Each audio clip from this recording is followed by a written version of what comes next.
শ্রেষ্ঠ, যিনি সৈন্যদের মধ্যভাগে সিংহের ন্যায় দণ্ডায়মান হয়ে আমাদের সৈন্যদের দিকে তাকিয়ে আছেন, তিনি হলেন কুরুকুলের ধ্বজা উত্তোলনকারী পিতামহ ভীষ্ম।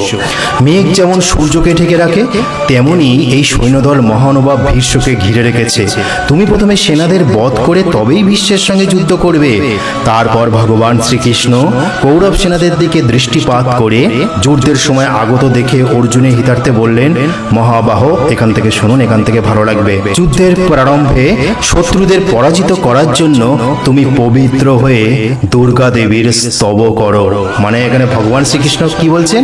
অর্জুনকে দুর্গা দেবীর স্তব করতে বলেছেন পবিত্র হয়ে। ভগবান বাসুদেবের নির্দেশে অর্জুন রথ থেকে নেমে হাত জোর করে দুর্গা দেবীর স্তুতি করতে লাগলেন। এইবারে অর্জুনের স্তুতিটা শুনুন, আপনার পশম খাড়া হয়ে যাবে। মন্দারচল নিবাসিনী সিদ্ধদেব সেনানেত্রী আর্যে, তোমাকে বারংবার প্রণাম। তুমি কুমারী, তুমি কালী, কপালী, কপিলা, কৃষ্ণ পিঙ্গলা, ভদ্রকালী এবং মহাকালী প্রভৃতি নামে প্রসিদ্ধা। তোমাকে চণ্ডী বলা হয়, ভক্তদের সংকট থেকে তারণ করায় তারিণী বলা হয়। তোমার দেহের দিব্য বর্ণ অতি সুন্দর, আমি তোমাকে প্রণাম করি। মহাভাগ, তুমি সৌম্য এবং সুন্দর রূপ সম্পন্ন কাত্যায়নী, আবার বিকট রূপ ধারিণী কালী। তুমি জয়া ও বিজয়া নামে বিখ্যাত। তোমার ধ্বজা ময়ূরপুচ্ছের নানা অলঙ্কার তোমার অঙ্গ শোভা বৃদ্ধি করে। ত্রিশূল, খড়গ ইত্যাদি অস্ত্র তুমি ধারণ করেছ।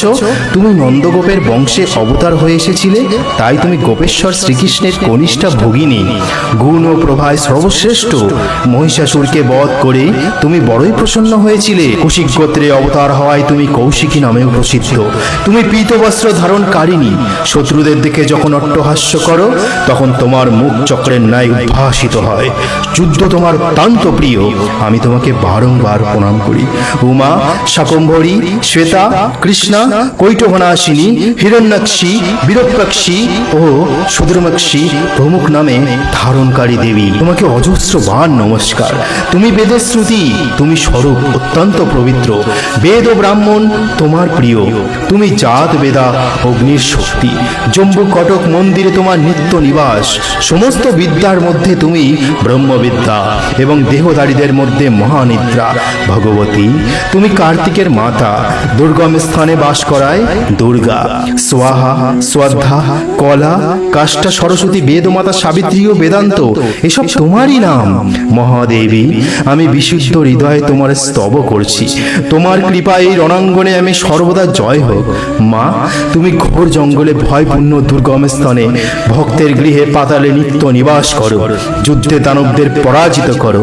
তুমি মোহিনী, মায়া, হ্রি, শ্রী, সন্ধ্যা, প্রভাবতী, সাবিত্রী এবং জননী। তুষ্টি, পুষ্টি, ধৃতি এবং সূর্যচন্দ্রের দীপ্তি বৃদ্ধিকারীও তুমি। তুমি ঐশ্বর্যবানদের বিভূতি।